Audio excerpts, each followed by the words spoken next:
En la segunda serie, primero Eduardo Alonso de la Ballina, 22-10. Segundo Jaime López, Avilés Atletismo, 22-37. Tercero Raúl Rodríguez, Gijón Atletismo, 22-66.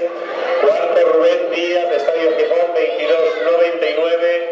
Quinto Francisco Javier Fernández, Estadio Gijón, 23-35.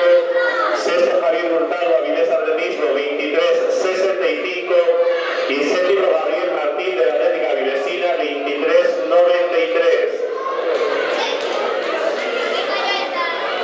Tercera serie, primero Ignacio Bernardo, Oviedo Atletismo, 21-23. Segundo Alejandro Soya, Avilés Atletismo, 21-92. Tercero Rodrigo Gallego, Oviedo Atletismo, 22-22. Cuarto Alex Cadenas, Grupo Covadonga, 22-69.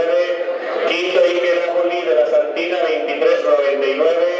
Sexto Enol Álvarez del Gijón Atletismo, 24-03. Y séptimo Guillermo Rodríguez del Estadio Gijón, 25-14.